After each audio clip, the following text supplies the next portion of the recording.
তুলিকে ঠকিয়ে বিয়ে করতে গিয়ে ধরা পড়ছে সম্রাট। সম্পূর্ণ জানতে দেখতে থাকো। গল্পের শুরুতেই দেখা যায় যে সম্রাট তো চলে এসেছে।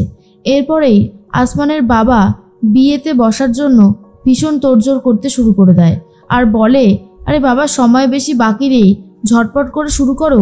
তোতা তখন বলে, সম্রাট তোমার জন্য অন্য ঘরে বসার ব্যবস্থা করা হয়েছে, যতক্ষণ না বিয়েটা হচ্ছে ততক্ষণ তো তুমি আর তুলির মুখ দেখতে পারবে না, তাই তোমাকে একটু সাইড করে রাখা হবে এখন। এর মধ্যেই আসমানের মা বলে, আচ্ছা সম্রাট, তোমার বাড়ি থেকে বড় কেউ এসেছে? মানে পাত্রর সাথে যদি কেউ বরকর্তা না থাকে, কার অনুমতি নিয়ে আমরা তোমাকে বিয়ের পিঁড়িতে বসাবো সেটাই বলছিলাম আর কি। তখনই সম্রাট বলে, আমার আপনজন বলতে আমার বন্ধুরাই এসেছে, আর তো সেরকম কেউ আসেনি, আপনি আমার বন্ধুদের কাছে জিজ্ঞেস করবেন। তখনই আসমানের মা বলে কোজাগরীকে, বোঝো দিদি কাণ্ড, শেষ পর্যন্ত নাকি আমি ওর বন্ধুদের জিজ্ঞেস করব, এমন করলে হয়? আরে একজন তো অন্তত লাগে, তোমার বাড়ির কি কেউই নেই যাকে আনার মতো ছিল?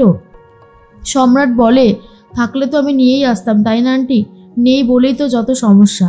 কোজাগরী বলে, আসলে ও তো ছেলে মানুষ, ও এসব কিছুই জানে না, আর যেহেতু ওর বাড়ির লোকেও ওকে সাপোর্ট করছে না, তাই এই সময়টা ওর জন্য অনেকটাই কঠিন হয়ে গেছে।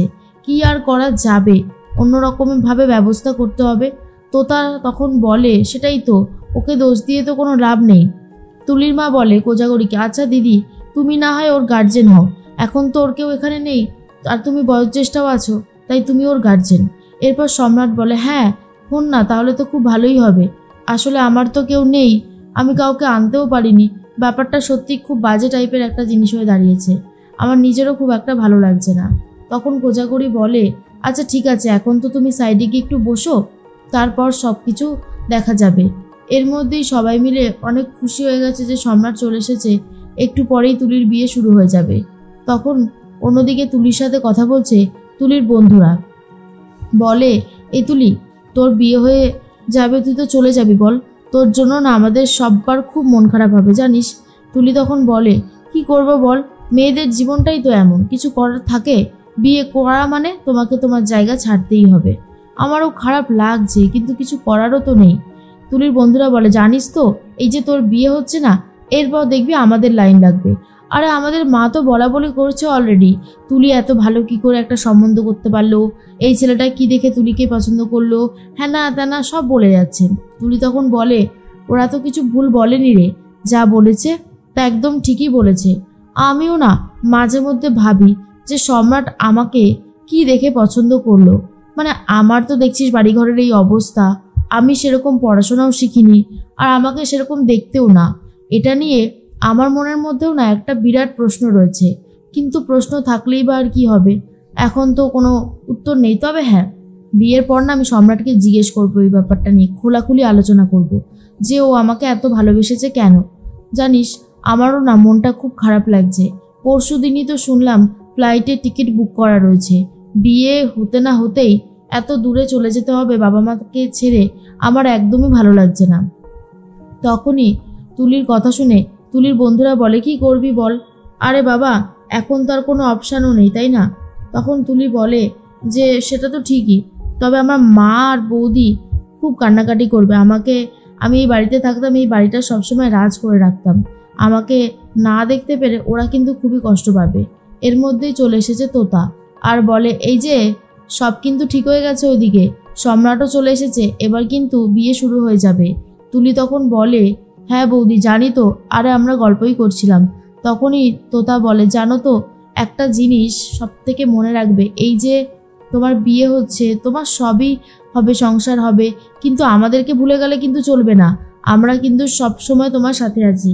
আর তখন তুলি বলে, বৌদি কি যে বলো না, তোমাদেরকে কি এত সহজে ভোলা যায়?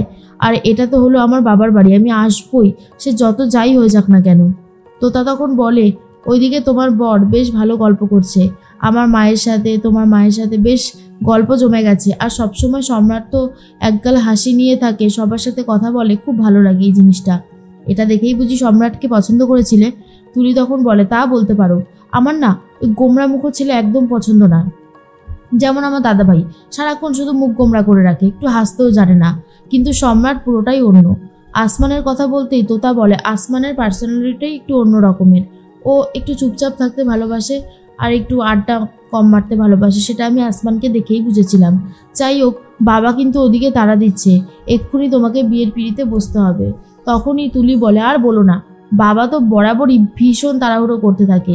আরে দেখো না, এখনও তো স্কুল তো প্রায় এখান থেকে আধ ঘন্টা মতন সময় লাগে, এখনও বাবা বাড়ি থেকে 1.5-2 ঘন্টা আগে বেরিয়ে যায়। বুঝতে পারছো তো বাবা কতটা তাড়াহুড়ো করে? তোতা তখন বলে, হ্যাঁ বুঝতে তো অবশ্য পাচ্ছি, তবে যাই হোক না কেন, এসব নিয়ে এখন ভাবনা চিন্তা করা যাবে না। চলো, এখন তোমাকে বিয়ের পিঁড়িতে যেতে হবে। এদিকে সম্রাট তার বন্ধুদের সাথে কোনো একটা বিষয় আলোচনা করতে থাকে, যেটা আসমান এখনো বুঝে উঠতে পারেনি। বন্ধুরা বলে, আগে ভালোই ভালোই হয়ে যাক, তারপর না হয় সবটা হবে। সম্রাট তখন বলে, ঠিকই বলেছিস, সেই জন্যই আমি অপেক্ষা করে যাচ্ছি। এর মধ্যে বিয়ের পিঁড়িতে বসে পড়েছে সম্রাট, আর তুলিকেও নিয়ে আসা হচ্ছে শুভদৃষ্টি হবে বলে। তুলিও চলে এসেছে, শুভদৃষ্টি হতে থাকে। আসমানের বাবা আসমানের মাকে জিজ্ঞেস করে, কি ব্যাপার বলো তো, সাইডে দাঁড়িয়ে দাঁড়িয়ে কি ভাবছো একা একা? তখনই আসমানের মা বলে, আসলে আজকে আমার মেয়েটার বিয়ে হয়ে যাচ্ছে। আমার এখনও মনে পড়ে, এই তো সেদিন হসপিটাল থেকে নিয়ে আসলাম বাড়িতে, তারপরে এতটা বড় হয়ে গেল কবে, দেখতে দেখতে দিনগুলো কিভাবে চলে গেল, যে আজ আমার মেয়ের বিয়ে। ভাবতেও খুব কষ্ট হচ্ছে যে ও এতটা দূরে চলে যাবে, যে ওর নাগাল পর্যন্ত আমি পাবো না। আসমানের বাবা বলে, দেখো এ সমস্ত কিছু ভাবলে হবে না, আমাদেরকে এখন শক্ত হতে হবে। আমরা যদি ভেঙে পড়ি, আমরা যদি কষ্ট পাই, তাহলে সেটা দেখার পর তুলির আরও বেশি খারাপ লাগবে। সেটা তো করা যাবে না, তাই না? তুমি তো বুঝতেই পারছো। তখনই আসমানের মা বলে, সেটা তো জানি, তবুও মনের ভেতরে একটা ভীষণ কষ্ট হচ্ছে, ভাবতেই পারছি না যে আমার মেয়েটা এত দূরে চলে যাবে। তোতা তখন মায়ের সাথে কথা বলতে থাকে আর বলে, মা, তুই দেখতে দেখতে তুলিটারও বিয়ে হয়ে গেল, বলো আমাদের এক এক করে সবারই বিয়ে হয়ে যাচ্ছে। তখনই কোজাগরি বলে, সে তো হবেই মা, বিয়েটা যে করতেই হবে, আর তাছাড়া বয়সও তো হচ্ছিল, ভালোই হয়েছে, ভালো একটা ছেলেকে বিয়ে করে সুখে শান্তিতে সংসার করবে, এর থেকে ভালো আর কী বা হতে পারে। সম্রাট বিয়ের পিঁড়িতে বসেছে, বন্ধুরা কী সব আলোচনা করতে থাকে আর বলতে থাকে, চুপ চুপ, এখন কেউ কিছু আলোচনা করিস না, আগে ভালোই ভালোই বিয়েটা হয়ে যেতে দে তারপরে। কিন্তু আসমানের মা তখন বলে, জানো তো আমার না কেমন একটা লাগছে, সম্রাটের চলন বলন, তারপরে এই যে শুনছি বাড়িতে কেউ আসেনি, বাড়ির থেকে একজনও আসেনি বরকর্তা, সব মিলিয়ে না মনের ভিতরটা ভীষণ কেমন একটা করছে। তখনই বিধানবাবু বলে, দেখো এখন আর এসব ভেবে লাভ নেই, এখন ঠাকুরের কাছে একটাই প্রার্থনা করো, যেন আমাদের মেয়ের বিয়েটা হয়ে যায় আর ও যেন জীবনে সুখী হতে পারে। আসমানের মা তখন বলে, সেটা তো আমিও চাই, কিন্তু মাঝে মধ্যে এমন কু ডাকছে না মনটা, সেটা আর বলার মতো না। আচ্ছা, সম্রাট আমাদের মেয়েকে ভালো রাখতে পারবে তো? তখন বিধানবাবু বলে, কেন পারবে না, আমাদের মেয়ে তো নিজে যেচে ভালোবেসে বিয়ে করেছে, আশা করি ভালো থাকতে পারবে। কিন্তু বিয়ের আগে কি সম্রাটের কুকীর্তি সামনে আসবে, নাকি তুলি বিয়ের পরেই সম্রাটের কুকীর্তি ধরে ফেলবে?